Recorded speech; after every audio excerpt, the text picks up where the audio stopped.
C5 app download ചെയ്യൂ. കാണൂ മുഴുവൻ എപ്പിസോഡുകളും സൗജന്യമായി. അല്ല, ഇയാളിത് എന്ത് ചെയ്യാൻ പോവാ? ഇയാൾക്കെന്താ കണ്ണില്ലേ?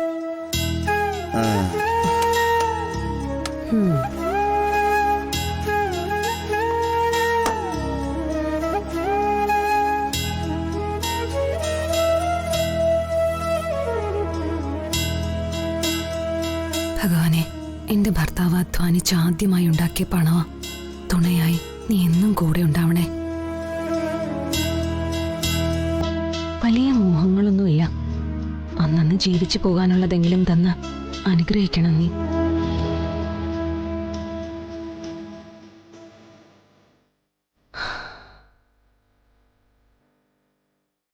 ഇയാളെന്താ പ്രാർത്ഥിച്ചേ?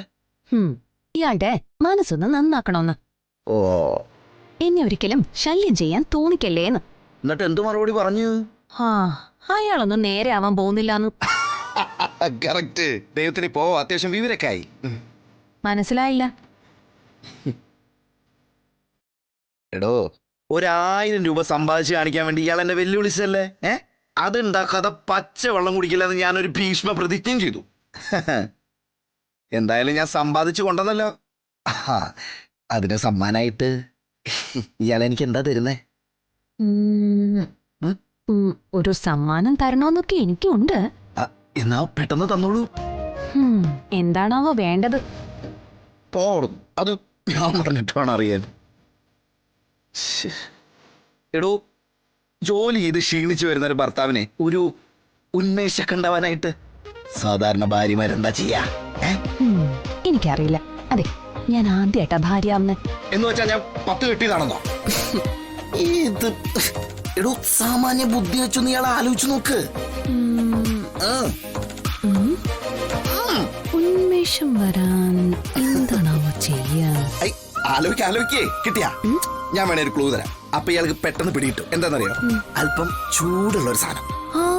കിട്ടി. എന്താ? ഞാനിതിപ്പ ചെയ്തുതരാം. ആയിക്കോട്ടെ. എടോ, അല്ല, ഇയാളിത് എങ്ങോട്ടാ പോണേ? കോഫി ഇട്ട് തരാൻ. അതല്ലേ ഇയാൾ ഉദ്ദേശിച്ചത്? ചൂടോടെ. അത് പൊന്നോട് ചോദിച്ചാ പോരെ? എന്നാ പിന്നെ എനിക്കറിയില്ല. ഇയാൾ ഉദ്ദേശിച്ച സാധനം പൊന്നിയോട് പോയി ചോദിക്കും. ഇതൊന്നും പൊന്നോട് ചോദിക്കാൻ പറ്റിയ കാര്യങ്ങളല്ല. ഇതൊക്കെ ഭാര്യ ഭർത്താക്കന്മാരുടെ ഇടയിൽ മാത്രം കൈമാറേണ്ട കാര്യങ്ങളാ. ഇയാൾ ഒരെണ്ണം തന്നാ ഞാൻ 10 മടക്കി തരാം. അത് ഇതെന്ന് പറയാതെ കാര്യം എന്താന്ന് വെച്ചാ പറ. പോടുന്നു. എനിക്ക്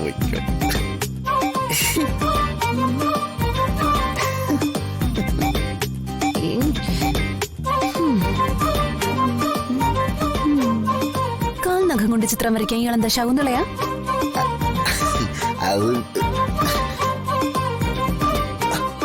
അതെ, അത് ചൂടായിട്ടൊരു മുത്തുകവും. മുത്തുകവോ? അത് തന്നെ. അതൊന്നും പറ്റില്ല.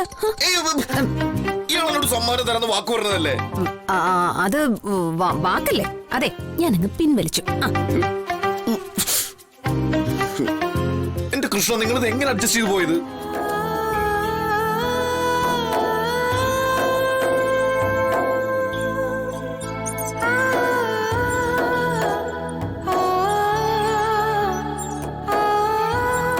ഭാമേ,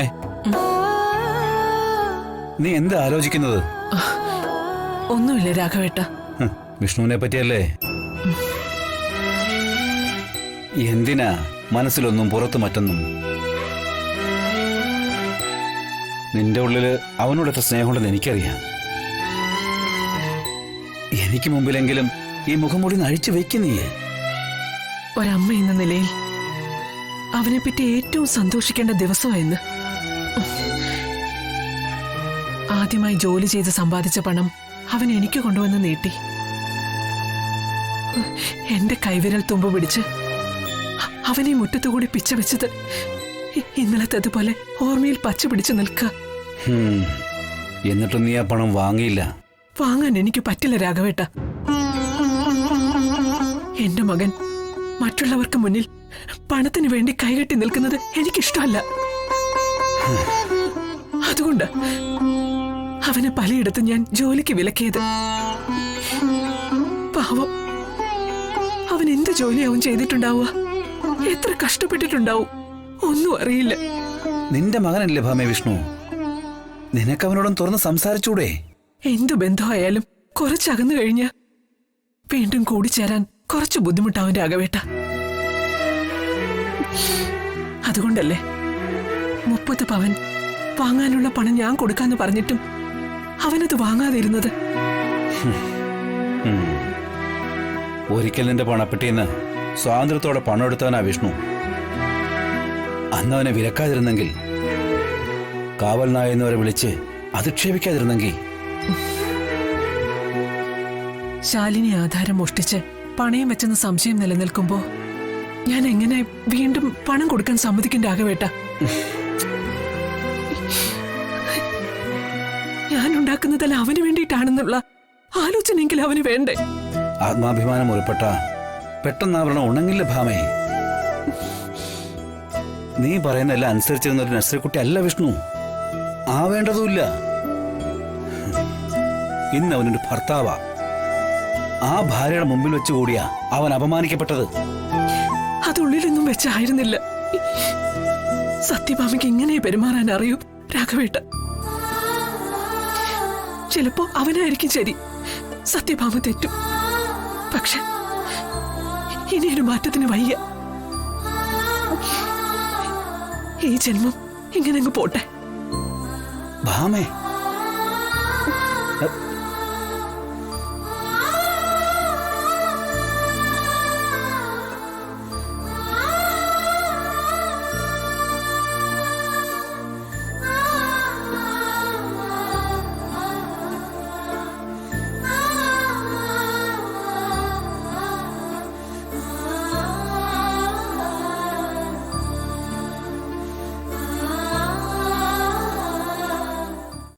ഡൗൺലോഡ് ചെയ്യൂ C5 ആപ്പ്. കാണൂ എല്ലാ എപ്പിസോഡുകളും സൗജന്യമായി.